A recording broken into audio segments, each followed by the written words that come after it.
Hello, and welcome to episode 18 of the Very Metal Diary of Cleo Howard. Tuesday, 16th of September. Everyone at school is saying, "Groovy baby," because of Austin Powers' International Man of Mystery.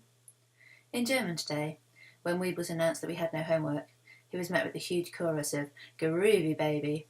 He looked really puzzled. I expect he probably watches boring films with subtitles. I've gone off yoghurt after reading Mark Dobbs' letter from Penthouse. Jenny said that you shouldn't be putting penises in yoghurt because of the natural bacteria. I don't want to eat bacteria, even if it is cherry flavoured. Also, this is information about bacteria I don't need. It's very unlikely to come up in a GCSE exam. Wednesday, 17th of September.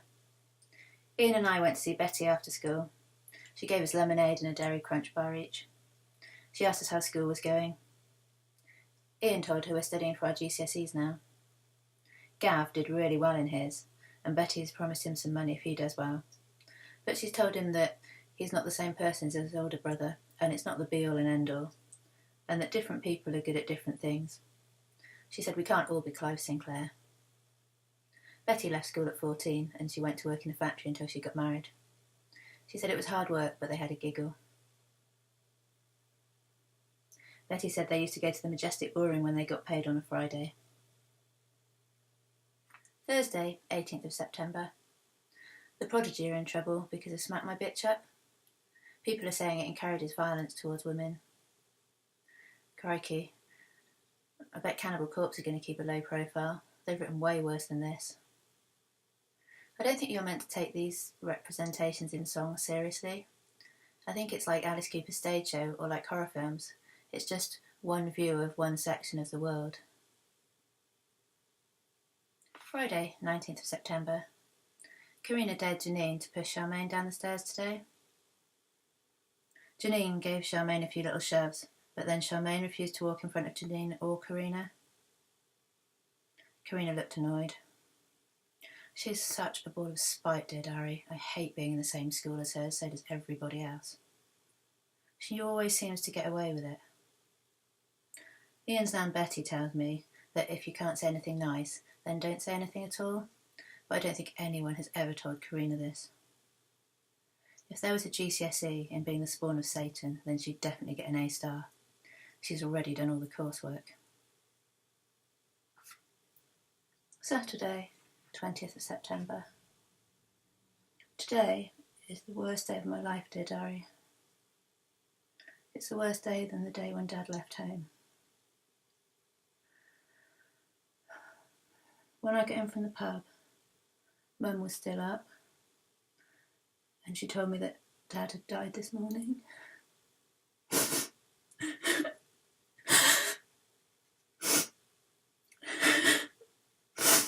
Uncle Brian went round to see him this morning, and Dad didn't answer the door, so Uncle Brian got worried. So he got the spare key off the neighbour, and he found Dad in bed, not breathing, and not alive. Dad had been dead for hours, and he couldn't be resuscitated.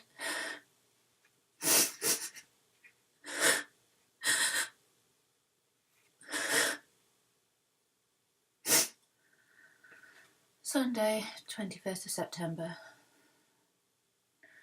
I don't even really remember writing yesterday's entry, dear Diary, and I don't think I can write anything much today. Nothing makes sense or seems important. Mum told me that Dad probably died of a massive heart attack, like Grandad Howard did, and that he would have died in his sleep, and that he wouldn't have been in any pain. And she told me that this is a thought that we've got to take comfort from.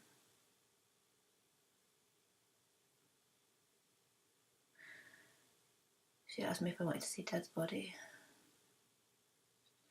It's in the Chapel of Rest.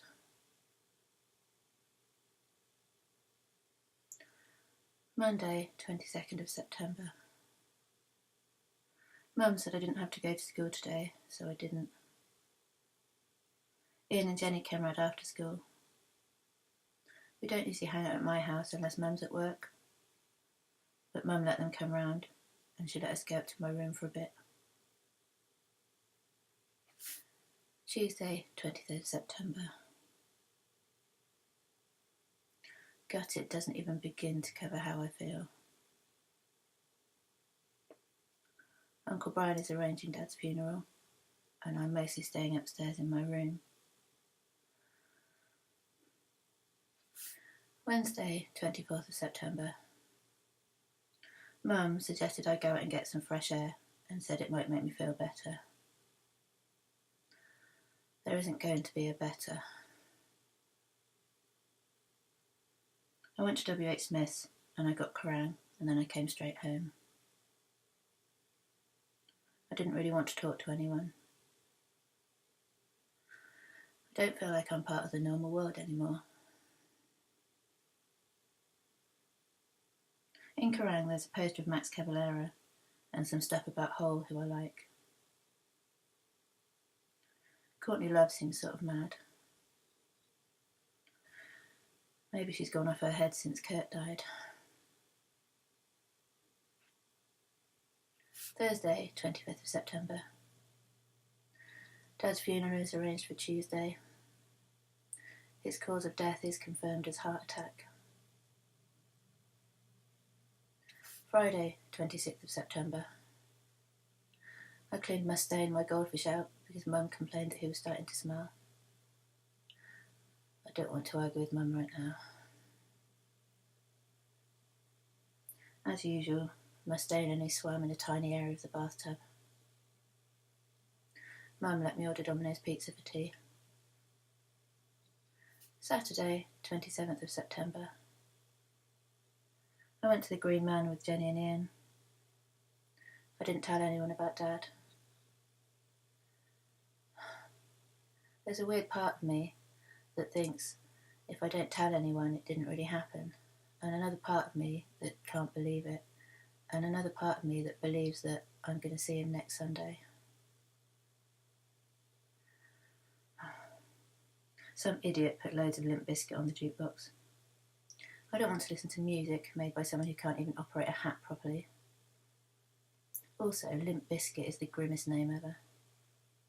It's a really lazy attempt to be shocking, with just 1% of the effort that Alice Cooper or Marilyn Manson or The Prodigy put in.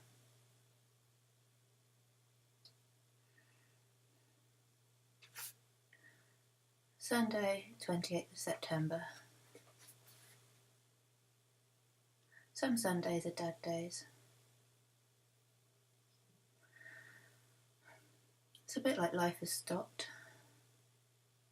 Mum says that we need to get the funeral over, but I don't see how this will change anything. I read some of Brave New World. In Brave New World, they don't get sad about death. In Brave New World, it says, the social body persists, although the component cells may change. The trouble is, I'm not in Brave New World. I loved the component cells of my dad, every single one of them.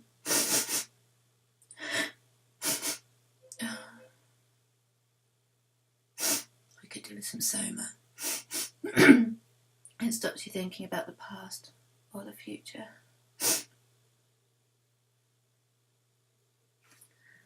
Monday, 29th of September.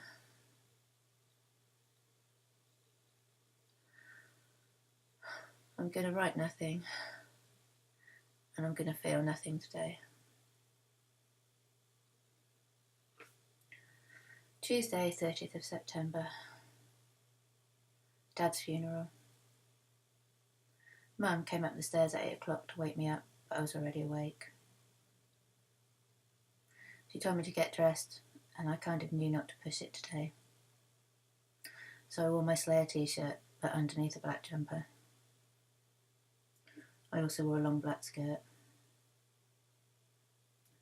I'm a bit worried Mum is going mad. She told me she dreamt of Dad last night. When we got to the crematorium, Mum and Nanny Howard hugged each other for a long time, even though they haven't seen each other or spoken to each other for a year and a half.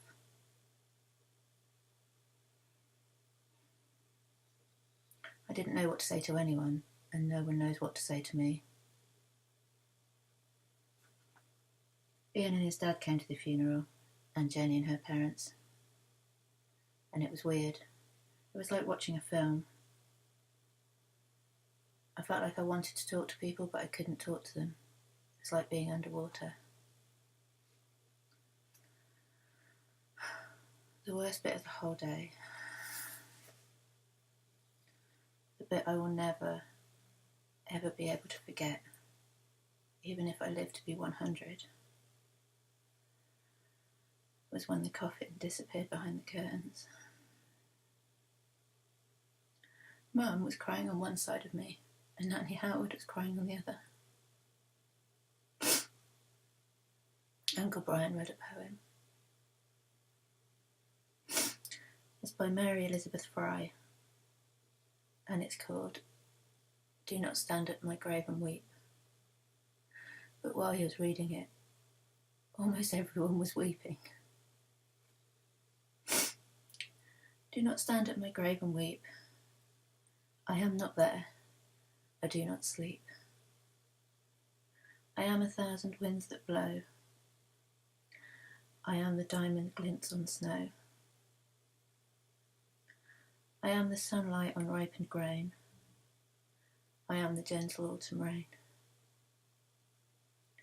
When you awaken in the morning's hush, I am the swift uplifting rush of quiet birds in circled flight. I am the soft stars that shine at night. Do not stand at my grave and cry. I am not there, I did not die.